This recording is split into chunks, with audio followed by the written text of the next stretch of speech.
Saatele lükkavad käigu sisse Swedbanki kasko- ja liikluskindlustus.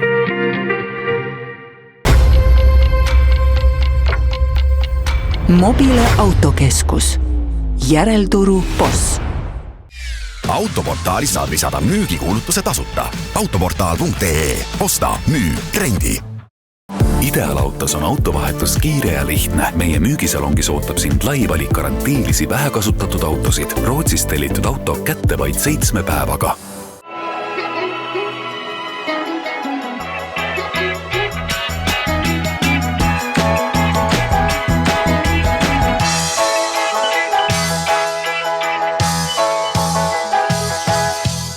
Tervist, rõõm näha, nädal on taas märkamatult läbi saanud ja Motomeelo on uute lugudega teie ees. Tänane saade on natukene teistsugune, sellepärast et me teeme proovisõitu, kui nii võib öelda, segumasinaga. Just nimelt kuulsite õigesti, segumasinaga, aga ka ühe ägeda Peugeot'ga tuleb meil proovisõit. Ja lähme piilume natukene ka motorispordimaailma kulisside taha. Nimelt raadiohääl Alari Kivisaar otsustas, et mis seal ikka, läheks prooviks crosskardiga võidusõita. Aga enne kui saatega pihta hakkame, tahaksin korraga ühe vana võla ära klattida. Nimelt eelmises saates, kui me rääkisime Klaasi uuest traktorist, siis ekslikult läksin vale kodulehe aadress, kus saab hoopis vilja osta, mida me teile loomulikult pakkuma ei hakka, aga kui te tahate ühte ägedat Klaasi traktorit, siis minge parem balticagromachinery.ee kodulehele. Aga alustame saatega.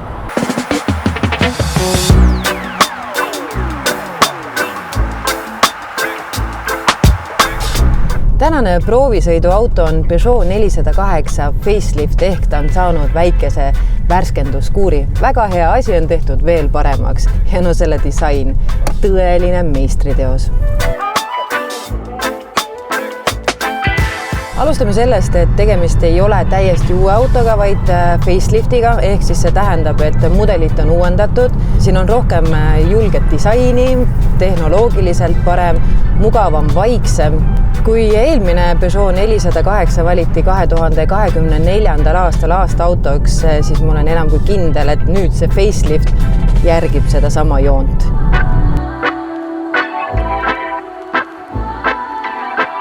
Ja mis siis selle uue facelifti puhul kõige rohkem muutus? Loomulikult see esiosa, see disain on läinud julgemaks. Peugeot'le omased sellised lõvi 3 küünt on justkui kriipinud need tuled sinna. GT-versioonil on taga Peugeot kiri ja ees Peugeot märk ja võre valgustatud, mis teeb pimedast selle auto väga tuusaks.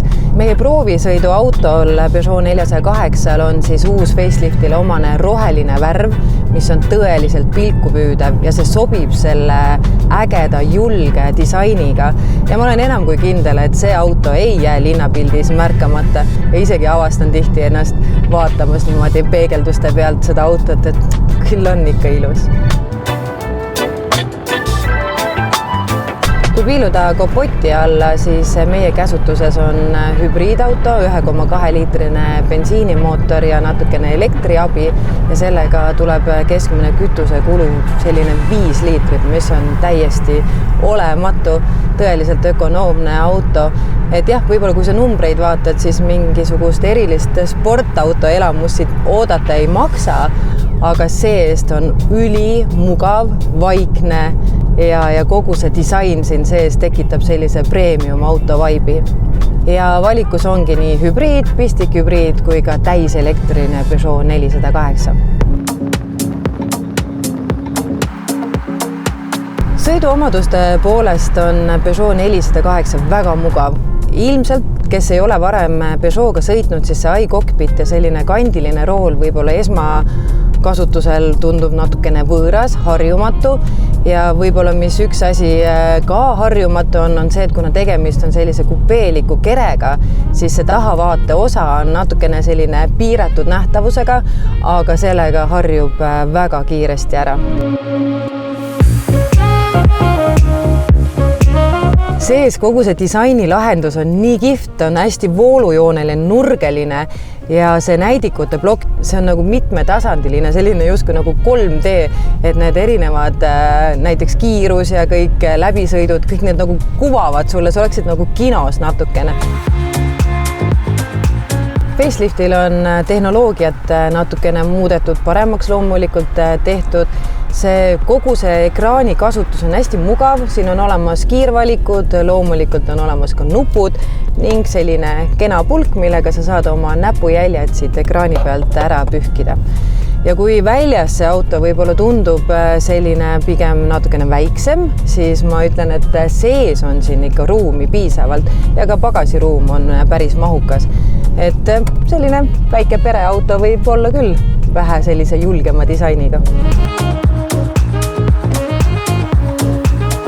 Peugeot 408 kindlasti ei ole selline nii-öelda rahvaauto, vaid see on inimesele, kes tahab midagi teistsugust, kes tõesti ei taha linnamaasturit ega tavalist sedaani, vaid tahab erilist disaini ja sellist erilist aurat.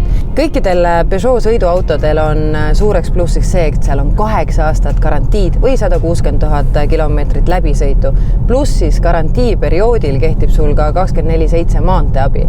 Ja kui sa tõesti ostad auto pikemaks kui lihtsalt paari aasta tagant seda vahetada, siis eriti hea on selle puhul see, et sa saad väikese sellise 150 € eest endale kilomeetrid nii-öelda juurde osta garantii jaoks. Et kui sul 160 000 läbi sõidetud, siis juba 150 eest saad 200 000 veel sõita. Ja kui natukene rääkida rahast, et palju see kõik maksma läheb, siis GT mudelite hinnad hakkavad seal 33 000 eurost. Ja see proovisõiduauto on siis kõikide lisadega, mis saab ja selle hind on siin 38 000. Ehk siis siin tegelikult ei oskakski midagi juurde tahta. Aga mis seal ikka, minge otsige üles Peugeot esindused proovisõidule, sest üks asi on see, et mis sa vaatad ekraani pealt või pilte, siis teine asi on see, milline see auto päriselt välja näeb. Et kui ta piltide pealt näeb juba väga äge välja, siis uskuge mind, päris elus on see veel vingem.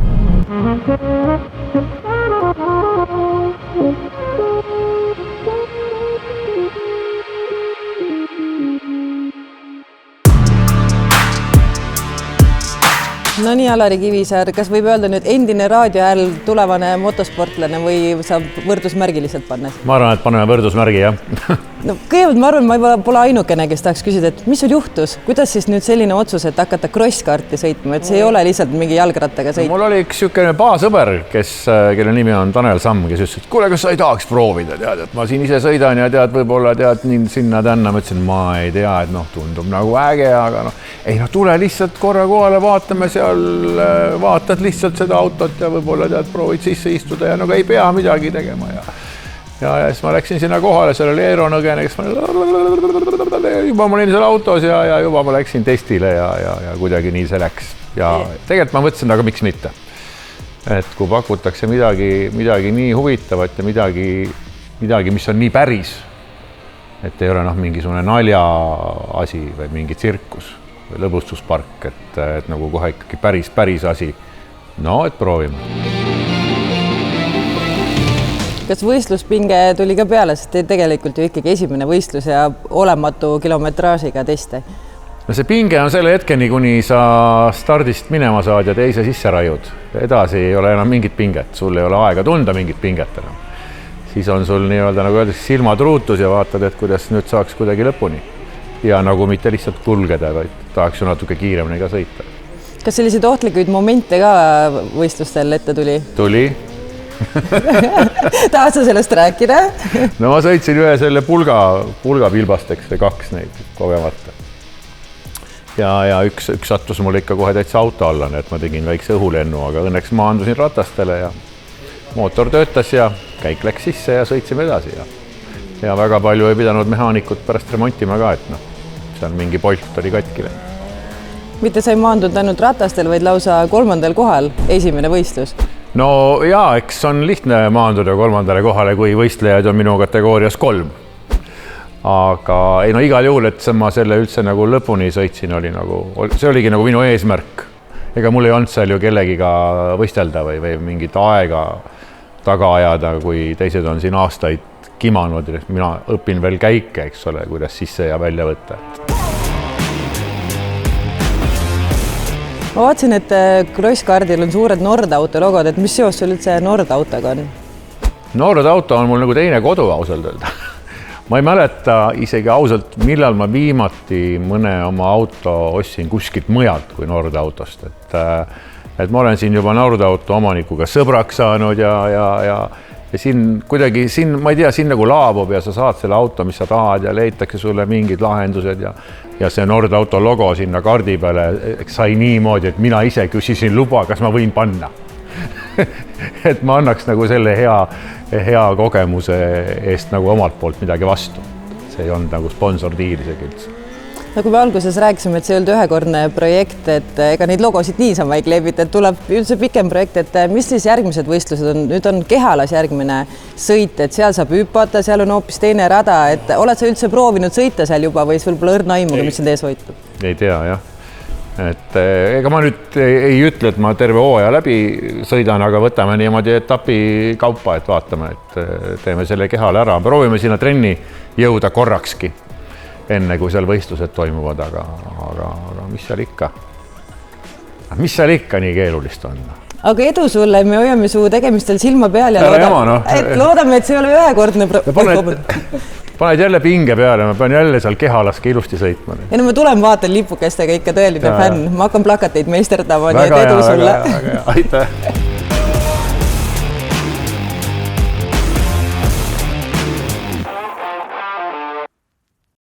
Sõida Swedbanki netipanka, sest meilt saad tavalisest laiema kaitsega kasko ja hea hinnaga liikluskindlustuse.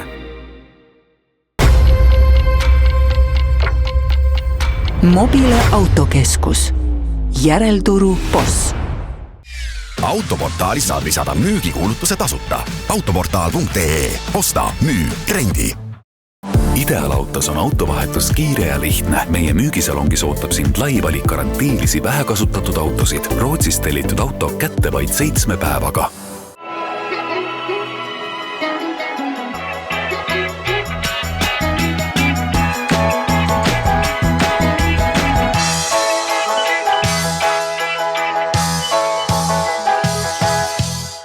Silver Mobile autokeskusest helistas mulle ja kutsus vaatama ühtel ägedad masinat, mille ta tõi. Ja ma üritasin küll pinnida, et mis masin see selline on, et alles ta tõi ju Lamborghini Urused, on toonud mingisuguseid Ferrarisid, mõtlesin äkki mingi Corvette või mingi sportauto, siis mõtlesin samas on suht selline matkaautode fänn, et äkki mingi äge matkaauto ja siis ma hakkasin jälle oma peas mõtlema, et ühe Mersu matkaka ta ülituusa tõi, et mis asi see olla võib, et mida ta mulle näidata tahab, mis nagu tõesti äge on ja mis mulle võiks meeldida. Võib-olla vihjena te näete, et tegemist on ühe suure masinaga, aga mis masina ta seekord tõi, sellest kohe rääkima hakkamegi.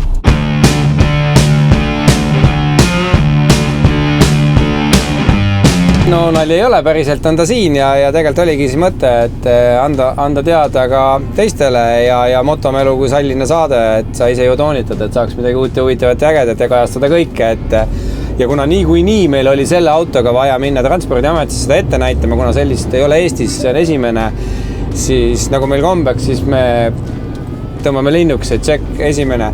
Selle me tellisime eritellimusel, kuna sellist ei olnud võtta ja see hakkab tööd tegema Eestis piirkondades, kus on kaalupiirangud teedele ja sildadele, kus väga suurtega ei või sõita, aga seal on vaja ehitama hakata ja see läheb suureks ehituseks, nagu me kliendid kuulsime. Siis täpselt oli see auto, mida oli vaja ja mis sobis. Lasime selle valmis ehitada lõpuni ja tõime ta Eestisse ära, et Saksamaalt panime ta laeva peale, palsiks võtsime vastu ja nüüd täna käime argis ära, vaatame, kas saame ta kohe arvele või suunatakse tüübi kinnitusele ja sealt siis anname kliendile juba üle. Kuidas see protsess välja näeb, et kas ma pean ennem tegema mingi eeltöö, et ütlema näiteks, et kuule, et mul on vaja näiteks oletame segumasinat, selline või ma otsin, ütlen, näed, tooge mulle see samune? Mõlemad variandid. Meie koduleht ja süsteem on üles ehitatud selliselt, et seal on circa 2 miljonit sõidukit valikus ja tihti inimene vajutabki nuppu, et soovin seda. Meil on ka võimalus, et saab anda sisse tellimus, et soovime midagi sellist ja nagu antud juhul oli, aga reeglina nagu selle auto puhul siis kliendid ja nagu elektriauto puhul huvitavalt, kliendid on tihti põhjalikumalt, teadlikumalt kui müügimehed. Mitte, et ma ei soovi siinkohal öelda, et meie müügimehed ei ole pädevad, aga kuna me oleme multibränd ja me tegeleme kõigega, et meil ei ole üks mark, millel on 2, 3, 4 mudelit, mis on pähe õpitud ja koolitatud, siis kliendid tulevad ise juba, nad teavad asjadest rohkem ja ütlevad, ma tahan seda, et seal oleks see või siis tooge konkreetne see asi. Jah, et meie äri puhul käib see niimoodi.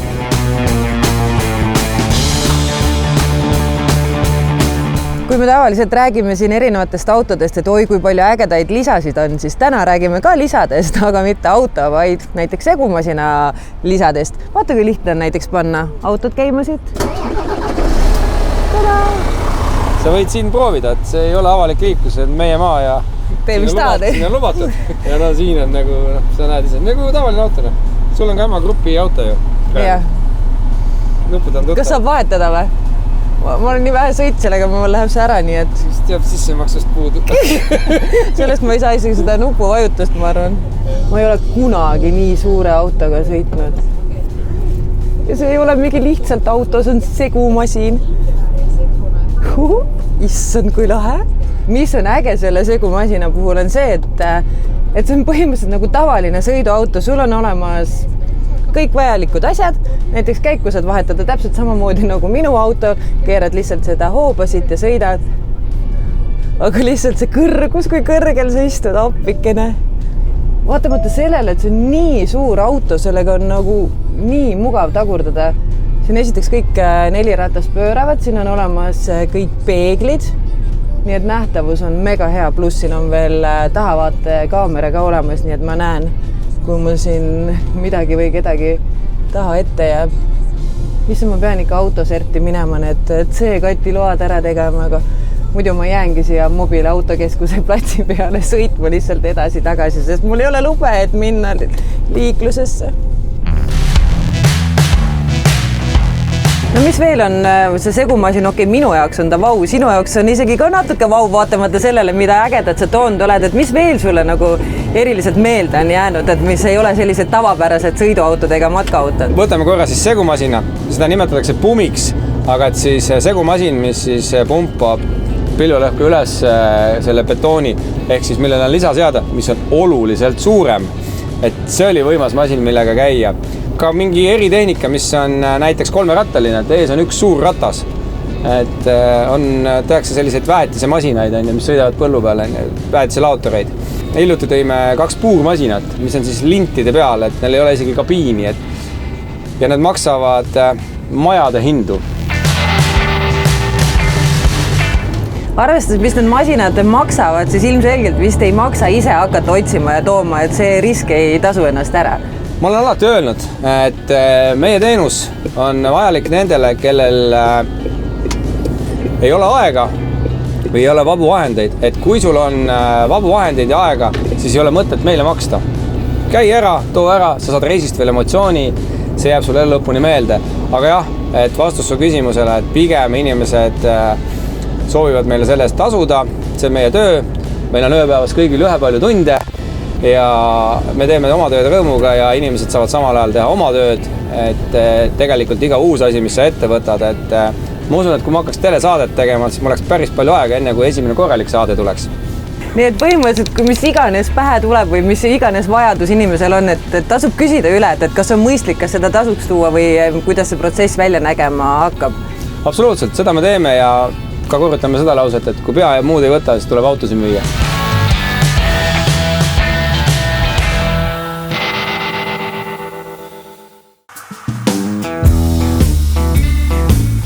Rehvide vahetamise hooaeg on läbi või kas ta tegelikult ikka on läbi? Hooaeg oli üldse selline haju kuidagi, et väga ma ei nimetaks üldse hooajaks seda kevadhooaega, sest see on nii kuidagi kaootiliseks läinud juba mitme kuu peale ja tavaliselt ka mais vahetavad inimesed rehve. Aga Rehvitakso on nüüd selline ettevõte, kes ei oota ainult klienti enda juurde, vaid te olete valmis ka kliendi juurde minema? Jaa, et me sellel hooajal siis avasime uue teenuse, mis on siis mobiilne buss, mis sõidab siis kliendi juurde ja vahetab kliendi juures rehvid ära. Hästi mugav, kiire lahendus. Kui hinnast rääkida, siis kui üks inimene tellib selle rehvi vahetuse kohale, siis on väljakutsetasu 49 €. Aga hetkel on nagu kampaania, et kui 3 autole vahetame ühe koha peal rehvid ära, siis on väljakutsetasu tasuta. Aha, nii et võtke sõbrad või naabrid kokku ja... Jaa, absoluutselt. Või siis ettevõtte pargid, kellel on ju rohkem kuni 3 autot. Põhimõtteliselt sa ei peagi enam rehvi töökotta tulema, sa kutsud meid, kohalesõit on tasuta ja samasugune rehvivahetus tehakse koha peal ära. Meil on siin siis andurid, et ma näiteks siin on erinevad andurid, mida me ka siin bussis, siis mobiilses bussis saame autodel paigaldada. On siis tavaandurid ja ka Tesla andurid. Samamoodi on meil siis programmeerimisseade, millega saab andureid siis programmeerida. Meil on olemas Tesla autode tõstepadjad, et me saame teha kõiki elektriautode rehvivahetusi. Ja samuti on akude jaoks siis eraldi programmeerimisseade, et me saame siis programmeerida AMG akusi ja muid akusi, mis vajavad siis autodel tutvustamist. Et kõik seadmed ja vahendid on meil selle jaoks olemas. Täna me oleme siin Ülemiste keskuse lähedal. Mida te siin pakute? Et Ülemistes on nüüd avasime uue rehvivahetustöökoja ja see on juba meil 6 Tallinnas. Ja see asub siis Ülemiste Circle K parklas. Et minu selja taga ongi näha siis see meie kontseptsioon, kus on siis väike rehvitöökoda ja telgialune, kus siis auto sõidab ja vahetame rehvid ära. Ja see ei ole ainult nagu rehvivahetustöökoda, et see on samamoodi kiiruse ja mugavusteenus. Et kui sul on kiire ja tahad selle rehvivahetuse ära teha, alati jälle peavalu, kus seda rehvivahetust teha, kuskil peab minema, siis me oleme alati mugavates asukohtades, nagu see siin näiteks. See on nagu kiirboks, sõidad sisse ja hooajal me vahetame rehvid kuskil 15 minutiga ära. See on ka Eesti üks kiiremaid rehvivahetusvõimalusi. Teised asukohad on meil kaubanduskeskuste parklates on ja samamoodi sa saad 2 ühes teha. Lähed poodi ja jätad auto meile rehvivahetust, tuled tagasi, on juba üks peavalu nagu ära korraldatud. Kuna me oleme seda juba pea 20 aastat teinud, siis me oleme lihvinud selle teenuse sinnamaani, et seda on võimalik teha 15 minutiga. Kui me alustasime seda äri, et me võtsime sellise põhimõtte, et kõik meie seadmed peavad olema tipptasemel, et see teenus oleks kvaliteetne. Samamoodi me pakume alati garantiid. Nagu ma üle õla plakati pealt näen, siis rehvid ei ole ainukene asi. Absoluutselt, et samamoodi ka rehvivahetusele ainuke asi, et siin on meil rehviremont, rehvide hoiustamine. Rehvide hoiustamine on hästi lihtne, et kui inimesed mõtlevad, et kus siin siis rehvi hoiustatakse. Meil on nii, et meil on oma autod, mis sõidavad meie töökodast 2 korda päevas läbi, võtavad siis hoiustamisrehvid ja viivad siis lattu ära. Nii et sa jätad rehvid siia hoiule, järgmine hooaeg tuled, tellid internetist ja valid seal, et sul olid rehvid hoiule ja me toome uuesti siia need tagasi. Väga mugav jälle. Ja loomulikult suvel, mis peamine ka väga populaarne auto kliima täitmine. Konditsioneeri puhu külm õhku, tuled siia kiirelt, ei pea mingit kuskil otsima linna peale, et kus siis saab. Me oleme jälle mugavates kohtades olemas ja me täidame erinevate gaasidega siis neid autokonditsioneere. Teadupärast on siis vanematel autodel on vanem gaas ja uuematel autodel on uus gaas, et meil on need mõlemad variandid olemas.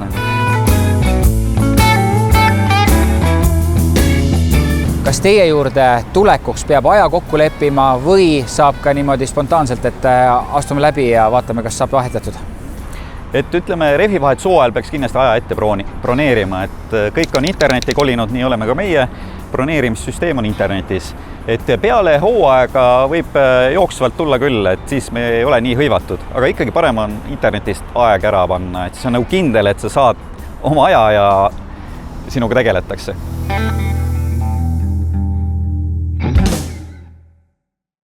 Saade selleks korraks läbi, suur aitäh, et vaatasite ja nagu eelmine nädal lubasime, siis läks meie sotsiaalmeediakanalis käima loosimäng.